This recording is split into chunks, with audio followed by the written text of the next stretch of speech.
Go. Alright. Hello. Josh here from Da Vinci Yu-Gi-Oh! It's a Yu-Gi-Oh! Club today, so if you hear background noise, that's what's going on. Today I thought I'd give an updated deck profile of my Heraldic Beast deck.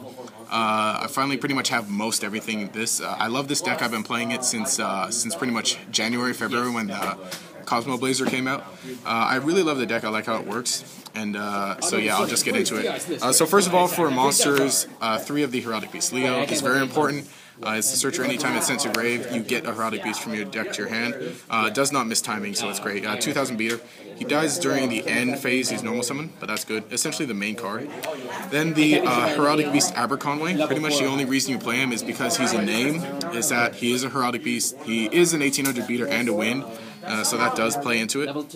Then the Basilisk. Normally you'll be adding this with Leo first of all. It kills anything that battles it. It's not like that Miss Valley card. It can hit the grave and it'll destroy it anyway. So very good.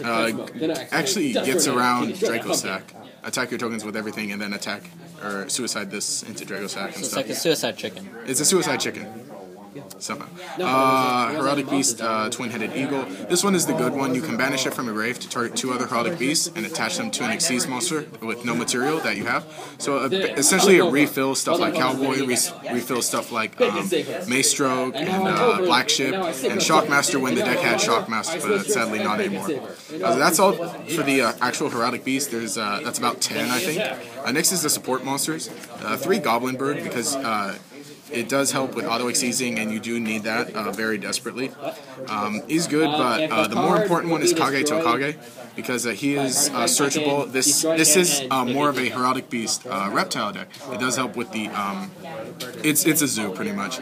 There is a neat little engine with Kagetokage, and since there are reptiles, and I feel like you do need kind of a responsive hand trap. Gentlemander.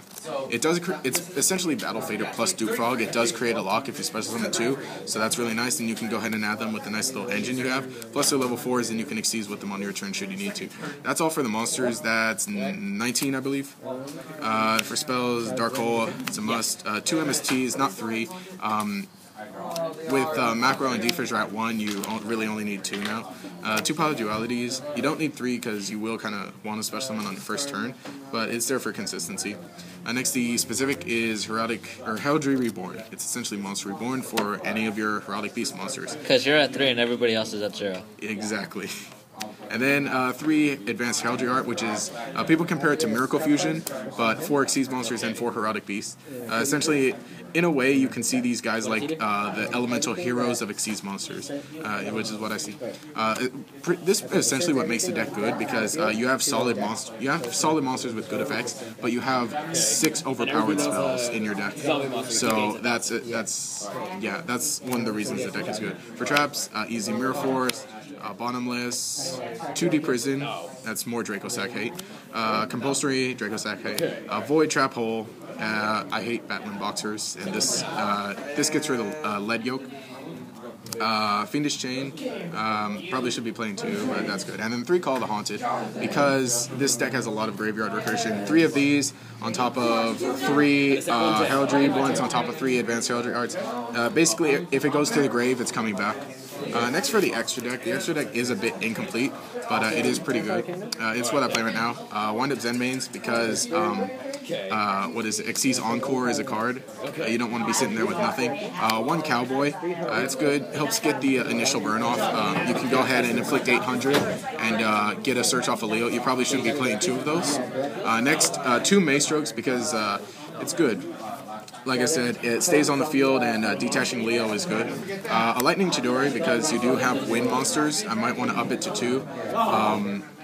The top decking Advanced Heraldry Art, bringing this out and then disrupting 2 cards or 2 of your opponent's cards is really good. Next is the Kachi-Kochi Dragon. Helps you get in for initial damage. If your opponent's setting stuff, you can get over it easily. Blackship of Corn because that burn. 2 King of the Pharaoh Imps. This is the card that you're mostly going to want to go for first turn, because if you open up Leo and a Kage, you go ahead and summon that attack for 3100, overlay for this, detach the Leo, you'll get a search off of Leo and a search off of him, so search for another Kagetokage and another Heraldic Beast, which is essentially a new Xyz monster in the next turn. Next is Utopia, or 239 Utopias, and the Utopia Ray. Because top decking into the Advanced Heraldry Art, when you're less than 1,000, you make Utopia, and then you overlay for Utopia Ray, and get them up to 4,000 or so. Is really good. And Gemknot Pearl, just cause. Number 69, Heraldry Crest. It's good. You probably should be playing number 8 in here. I have the Chimeratech Fortress Dragon because still from here from locals the other day because I was citing Cyber Dragons for more Dracosake, but this is irrelevant. Aside from that, it's 14 cards. With this, it's 15. But 14 total. But for 15 total, you probably should be playing another number 8 in here or another Cowboy. Yeah. So essentially, that's the deck. Please let me know what you think about it. Please continue to like, subscribe, favorite, and all of that good stuff. Show your support. It really helps. And, enjoy Yu-Gi-Oh! So that's it. See ya.